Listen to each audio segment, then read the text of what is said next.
오늘 말씀은 제자들이 한밤중에 폭풍치는 갈릴리 호수를 건널 때 일어난 일입니다. 25절 말씀에 보면 그때는 언제이죠? 밤 사경 때였습니다. 밤 사경은 유대인들의 시간으로 새벽 3시부터 6시 사이입니다. 한밤중이죠. 그런데 지금 제자들의 상황으로 보면 말 그대로 밤 사경은 그들이 사경을 헤맬 때였습니다. 그 사경이나 똑같습니다. 지금 이 시간은 짙은 어둠이 깔린 시간이었을 것이고요, 바람과 물결이 너무나도 거셌기 때문에 누구로부터 도움을 받을 수 없는 시간입니다. 어떤 사람도 외부에서 도와줄 수 없는 시간이죠. 그런 상황입니다. 그렇기 때문에 그 배에 있던 모든 사람들은 이제 죽겠구나, 다 끝났구나, 그런 생각밖에 없었을 것입니다. 자, 그런데 그곳에 예수님께서 바다 위로 걸어서 오십니다. 우리 25절 말씀 우리 다시 한번 읽겠습니다. 밤 사경에 예수께서 바다 위로 걸어서 제자들에게 오시니. 아멘. 이 장면 상상해 보시길 바랍니다. 예수님께서 이제 끝났다라고 하는 그 순간에 우리 예수님께서 나에게 오시는 것이죠. 아무리 사경을 헤매는 곳이라도 그곳에는 우리 예수님이 계신 줄을 믿으시길 바랍니다. 그 예수님이 우리에게 다가오십니다. 바다 위를 걸어서 친히 우리에게 가까이 오시는 것이죠. 그리고 말씀하십니다. 27절 다시 읽습니다. 예수께서 즉시 이르시되 안심하라, 나니 두려워하지 말라. 아멘. 예수님이 말씀하시면 됩니다. 예수님이 말씀하시면 다 되는 것입니다. 예수님께서 나다, 이제 너희 두려워하지 말라, 안심하라, 그렇게 말씀하시면 다 끝난 것입니다. 이 말씀이 오늘 금요 기도에 참석하신 우리 모든 성도님들의 심령 가운데 깊이 새겨지시길 바랍니다. 우리 하나님은 아무도 도와줄 수 없는 시간, 사경을 헤맬 때라도 위태한 우리를 도우시는 하나님이신 것을 믿으시길 바랍니다. 혹시 오늘 내가 밤 사경 같은 깜깜하며 외로우며 또 나 혼자 있는 것 같은 그런 시간들을 내가 혹시 보내고 있지는 않습니까? 위태로운 그 인생의 배 안에서 내게 일어난 일들 때문에 이리 비틀 저리 비틀 홀로 울며 고통하며 지내고 있지는 않습니까? 오늘 이 예수님의 말씀처럼 이제 안심하시길 바랍니다. 주님이 여기 계십니다. 안심하시기 바랍니다. 주님이 여기 계시니 이제는 두려워하지 마시길 바랍니다. 주님께서 말씀하시고 또 주님께서 우리에게 주시는 그 평안과 이 안심의 은혜를 내가 받아서, 그 말씀을 나에게 주시는 말씀으로 받아서 안심의 은혜를 누리시는 성도님들 되시기를 간절히 바랍니다. 자, 이제 제자들은 예수님의 말씀을 듣고 이제 살았구나 했을 것입니다. 물론 유령인가? 라고 헷갈릴 때도 있었습니다. 그렇지만 이제 여러 과정들을 통해서 예수님인 것을 깨달았을 것입니다. 예수님이 오시면 이제 다 끝난 거죠. 살았구나, 이제 가면 됩니다. 자, 그런데 그때였습니다. 오늘 말씀의 아주 중요한 부분이죠. 베드로가 베드로다운 아주 놀라운 요청을 하고 있습니다. 28절과 29절 말씀인데요, 28절 제가 읽겠습니다. 주여, 만일 주님이시거든 나를 명하사 물 위로 오라 하소서. 29절 읽습니다. 오라 하시니 베드로가 배에서 내려 물 위로 걸어서 예수께로 가되. 아멘. 사실 말이 물이지 지금 이 물은 시커먼 갈릴리 호수물, 바닷물입니다. 깊이를 예측할 수 없죠. 그 밤바다 보신 적 있습니까? 낮에는 참 너무나도 참 청량하고 아름다운 바다인데요, 밤의 바다를 보면 무섭습니다. 시커멓죠. 그렇게 물은 무서운 겁니다. 깊이를 예측할 수 없는 그 갈릴리 바다죠. 베드로는 어부였죠. 이 물이 얼마나 위험한지 본인도 너무나도 잘 알고 있었을 것입니다. 지금 이 물 위로 걷는다는 것, 이거는 불가능한 일입니다. 예수님이면 가능한 일이죠. 그런데 사람이면 불가능한 일입니다. 그렇기 때문에 지금 베드로가 예수님을 향해서 나로 물 위를 걷게 하소서 예수님께 요청한 것은 참 놀라운 믿음입니다. 함부로 할 수 없는 요청이죠. 누가 예수님이 앞에 있어도 주님, 제가 이 물, 찰랑거리는 시커먼 물을 내가 걷게 하소서, 나를 명하여 걷게 하소서, 누가 그렇게 말할 수 있겠습니까? 이런 고백이죠. 주님, 저는 주님이 여기 계시면 이 어둠 아무것도 아닙니다. 예수님, 저는 예수님이 앞에 계시기 때문에 모두가 두려워하는 저 깊은 물, 그건 아무것도 아닙니다. 그러니 주여 명하여 주시옵소서. 주여 말씀하시기만 하면 저는 그건 믿고 이제 제가 있는 이 배에서 나가겠습니다. 뛰어내리겠습니다. 그리고 주님 바라보며 그 물 위를 걷겠습니다. 주님 명하여 주시옵소서. 내가 따르겠습니다. 이런 고백이죠. 사람은 누구나 안전한 이 울타리 속에, 안전한 내 배 안에 머물러 있고 싶어 합니다. 그것이 사람 마음이죠. 그것은 내 안정된 직장일 수 있습니다. 내 인간관계일 수도 있습니다. 오랫동안 익숙해진 내 생활 습관일 수도 있죠. 굳어진 생활 습관입니다.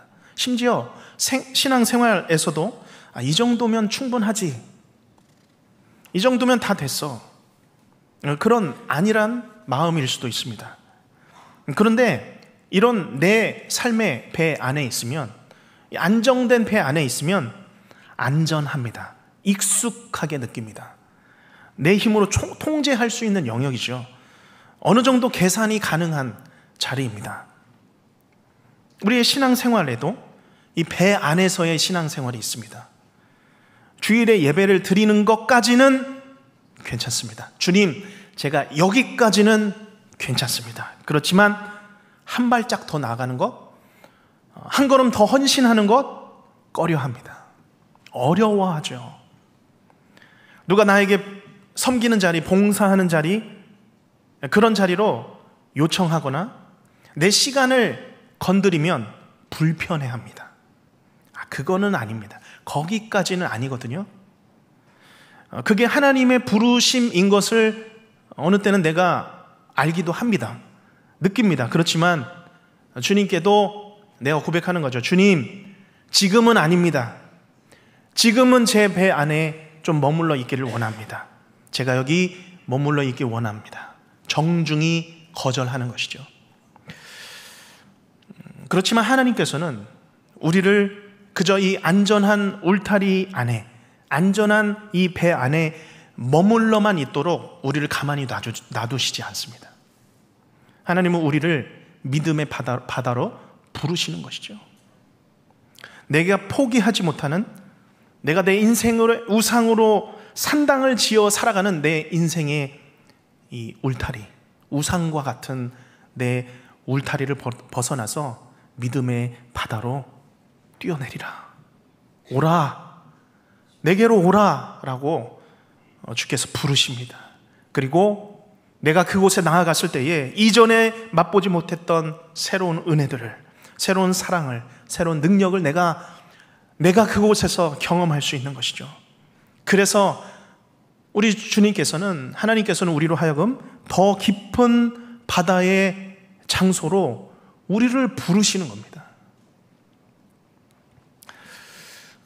오늘 저녁에 찬양의 제목은 물 위를 걷는 자입니다. 내 영혼의 찬양 세 번째 시간으로 물 위를 걷는 자라는 찬양을 하려고 합니다. 오늘 금요 기도회를 준비하면서 제가 어느 한 분에게 내 영혼의 찬양은 무엇이냐고, 인생 찬양은 무엇이냐고 여쭈어 보았습니다. 이분은 최근에 갑작스럽게 찾아온 암으로 지금까지 겪어보지 못했던 일들을 지금 겪고 계신 분이십니다. 우리가 많은 일들이 그렇죠. 우리의 인생에 갑작스럽게 찾아온 일들, 내가 한 번도 겪어보지 못한 일들을 새롭게 경험할 때가 있습니다. 그런데 이분은 놀랍게도 이 말씀과 찬양을 나누면서, 성도님들과 함께 나누면서 또 믿음으로 이겨내고 있는 분인데요. 이분이 여러 찬양 중에 이 무리를 걷는 자를 추천해 주셨고, 또 다른 두 곡도 우리가 기도회 중에 한번 같이 찬양해 보려고 합니다. 오늘 말씀과 참 잘 맞닿아 있는 찬양입니다. 우리의 믿음은 평소에도 잘 보여야 하는데, 특별히 오늘 이 말씀처럼 깊은 바다, 한밤중에 파도가 치는 중이라면, 우리의 삶에 위급한 일들이 찾아오는 때라면 우리의 믿음이 더 잘 보입니다. 우리의 믿음의 크기가 어느 정도인지, 비로소 우리가 위태한 일들, 위급한 일들을 겪을 때에 우리의 믿음의 크기를 보게 되는 것이죠. 그때 더 잘 보입니다. 어떤 사람들은 외적으로는 굉장히 큰 믿음 같아 보입니다. 화려합니다. 더 커 보입니다. 대단해 보입니다. 그런데 인생의 풍파가 다가오면 바로 무너집니다. 부서집니다. 그런데 대부분 우리의 믿음이 그렇죠. 우리가 그렇습니다. 그런데 어떤 사람들은 그 믿음이 마치 물 위에 떠 있는 작은 빙산과 같습니다. 물 위에 떠 있는 이 작은 빙산은 눈에 보이는 부분은 작아 보일 수 있죠. 그렇게 크게 보이지 않을 수 있습니다. 그렇지만 그 수면 밑은 크기를 알 수 없을 정도의 거대한 산만한 얼음으로, 산만한 믿음을 갖고 있는 분들이 있습니다. 그래서 흔들리지 않습니다. 풍파에도 끄떡없습니다. 머물러 있는 것이죠. 우리의 믿음의 모양은 어떤 모양일까요? 우리는 지금 우리에게 당하는 여러 가지 인생의 일들을 잘 견디고 있습니까? 지금 베드로의 믿음, 어디에서 지금 살아 움직이고 있죠? 그가 배에서 뛰어내릴 때에 그 믿음이 비로소 보이기 시작합니다. 나를 지켜주던 배, 내 배에만 있으면 안전하겠다 생각했던 그 배, 안전과 이 행복과 나의 모든 재산이 다 보장되던 그 배, 그 배에서 그는 뛰어내린 겁니다. 주님, 명하여 주셔서 내가 무리를 걷게 하소서 오라 했을 때 그는 뛰어내렸습니다. 그래서 오늘 말씀은 베드로의 폭풍 속에서도 그의 살아있는 믿음을 보여주며 우리에게 묻고 있는 겁니다. 너는 여전히 안전한 배에 머물러 있겠느냐?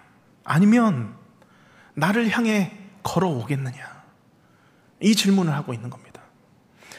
여전히 그 안전한 인생의 배에 아직도 머물러 있겠느냐? 아니면 그 배에서 나와 나를 향해, 나를 보며 걸어 나오겠느냐? 이제 나아오라, 이제 내게로 오라 라며 우리를 부르시고 계시는 것이죠. 우리 예수님께서는 배 안에 사는 안전함보다 믿음의 순종을 원하고 계십니다. 새로운 결단이죠. 새로운 시작입니다. 이 일은 누구나 다 어려운 일입니다. 그러나 이 새로운 시작에, 새로운 결단에 새로운 길이 열립니다. 새 일이 새로운 결단에서부터 시작되는 것입니다. 아브라함은 어떻습니까? 자기 집, 본토, 아버지 집을 떠났습니다. 이스라엘은 그렇게 몇백 년 살던 애굽을 떠나야 했습니다. 그런데 그 떠난 그곳에서 내가 기대하지 못했던 민족을 아브라함 한 사람을 통해서 이루십니다. 그 이스라엘 민족을 통하여 그 나라를 장차 세우게 되시는 것이죠. 하나님의 새로운 일을, 그전에는 기대하지 못했던 일을 그들이 살던 그 안전한 곳에서 뛰쳐나왔을 때에 비로소 하나님께서 그 일을 이루시는 것입니다. 내 일이 아니라 하나님의 새 일을 경험하는 것입니다. 사도 바울 어떻습니까? 전도 여행 중에 자신의 계획은 아시아로 가서 복음을 전하는 것이었습니다. 그러나 성령이 막으시죠. 예수의 영이 허락하지 않으십니다. 그리고 환상 중에 마게도냐 사람이 그들을 향해서 마게도냐로 건너와서 우리를 도우라. 이 환상을 보고 베드로는 미지의 땅으로 가죠. 유럽을 향해서 나아갑니다. 빌립보에 도착합니다. 그리고 그 이후에 유럽에 예수 그리스도의 그 복음이 찬란하게 펼쳐져 나아간 것입니다. 선교의 새로운 문이 활짝 열린 것입니다. 그렇게 떠나면 그때부터는 우리 하나님이 책임져 주십니다. 하나님께서 우리의 삶을 보장해 주시는 줄로 믿습니다. 믿음의 세계는 떠나는 것에서부터 시작합니다. 머물러 있어서는 믿음이 성장할 수가 없습니다. 보이지 않는 앞길에 내 주님 손 붙들고 내 발을 한 걸음 앞으로 내딛는 것입니다. 순종이죠. 결단입니다. 쉽지 않습니다. 그런데 그 발걸음이, 그 한 걸음이 기적의 통로가 됩니다. 내가 예상하지 못했던 일들을 하나님께서, 그 보이지 않던 길도 하나님께서 그 길을 열어주시는 것이죠.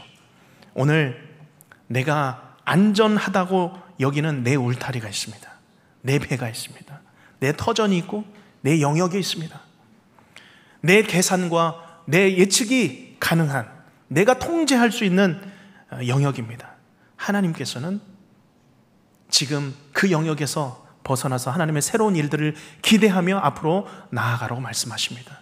하나님의 일은 이 안전한 배에서 뛰어내릴 때에 하나님께서 행하시는 줄로 믿습니다. 이 순종은 위험해 보일 수 있습니다. 그렇지만 이 길은 가장 안전한 길인 것을 믿으시길 바랍니다.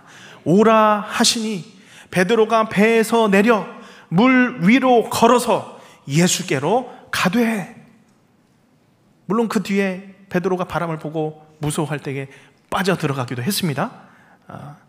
이 말은 무슨 말씀입니까? 믿음으로 내가 한 걸음 내가 나아가도, 뛰어나가도 바람은 멈추지 않는다는 겁니다. 물은 물이라는 것이죠. 오히려 믿음의 걸음을 떼면 사탄은 그 바람을 더 세게 우리를 향해서 붑니다. 파도를 더 일으키는 것이죠. 우리를 두렵게 만듭니다. 물속에 빠져가도록, 우리의 믿음이 미끄러져 가도록 우리를 시험하는 것이죠. 중요한 것은 무엇입니까? 우리 30절 말씀 같이 읽겠습니다. 바람을 보고 무서워 빠져가는지라 소리 질러 이르되 주여 나를 구원하소서 하되 아멘. 믿음이라는 것은 두려움이 없다는 것이 아닙니다. 그 거친 파도, 물결 보면 그 두려움이 엄습해 오죠. 두려움이라는 것은 사라지지 않을 수 있습니다. 그러나 그 두려움 속에서도 주님을 찾는 겁니다. 주님을 부르는 겁니다. 그것이 믿음입니다. 끝까지 주님 바라보며 주님 부르며 주여 나를 구원하소서, 나를 구해주소서 부르짖는 것이죠. 우리의 믿음은 배에서 나와도 위협을 받을 수 있습니다. 두려움이 우리를 덮어버릴 때가 있습니다. 그러나 우리를 붙드는 주님의 손은 결코 흔들리지 않을 줄로 믿으시기 바랍니다. 우리를 붙들고 있는 주님의 손, 그 물리를 걷는 우리를 붙드는 주님의 손은 결코 우리를 놓지 않으십니다. 우리를 꽉 잡아 주십니다. 우리가 이 믿음으로 오늘 우리의 당한 위급한 일들, 위태한 일들, 참 가슴 아픈 일들이 있다면 이 시간 주님 여기 계심을 믿고 주님 손 붙들고 두려울지라도 주여 나를 구원하소서 끝까지 주님 바라보고 그 무서운 물결을 반석으로 여기고 걸어가실 수 있는 우리 모든 믿음의 성도들 되시기를 주님의 이름으로 축복합니다. 제가 오늘 찬양을 요청한 분께서 여러 찬양 중에 이 무리를 걷는 자라는 찬양을 주시면서 저에게 이런 믿음의 고백을 주셨습니다. 들어보시길 바랍니다. 오래된 신앙인으로서 어느 날 구원의 자유함과 기쁨이 지식으로만 머물러 있는 저를 발견했습니다. 그때 저는 내 삶이 불신자와 무엇이 다른가라는 생각이 들었습니다. 그때 제가 기도한 것은 죽음으로부터의 참 자유함과 구원의 기쁨을 누리고 싶다는 기도였습니다. 그런데 그 기도의 응답을 이번에 비로소 받았습니다. 제가 앞이 보이지 않고 답이 없는 암을 발견하고 나서야 구원을 받은 기쁨이 이토록 큰 것이구나, 구원받은 기쁨이 암보다도 크고 죽음보다도 큰 것이구나 라는 것을 깨닫게 되었습니다. 이제 주님이 저와 함께 하심이 저에게는 가장 큰 힘이 됩니다. 이런 고백이었습니다. 내 안전한 삶에 머물러 있을 때에는 이 구원의 기쁨을 내가 제대로 깨달을 수가 없습니다. 그런데 그 평탄한 배에서 나오게 되니, 이 암이라는 검푸른 바다에 나오게 되니 나를 붙들고 계시는 예수님이 뚜렷하게 보인다는 고백입니다. 그래서 항암 치료를 받으시면서도, 그 악한 병마와 싸우시면서도 주님이 여기 계시면 저 걸을 수 있습니다.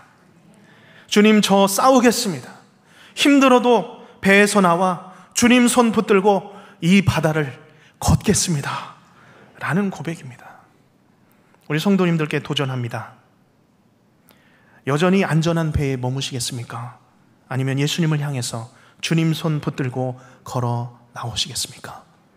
아무리 우리의 삶에 두려운 순간에 처할지라도 그곳은 주님이 우리를 부르시는 곳임을 믿으시기를 바랍니다. 그곳에서 주님께서 부르시면 내가 주님 손 붙들고 주님 이 물결위를 반석처럼 걷겠습니다.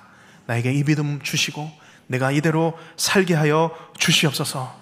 이 모든 고백으로 나아가실 수 있는 우리 성도님들 되시기를 주님의 이름으로 축복합니다.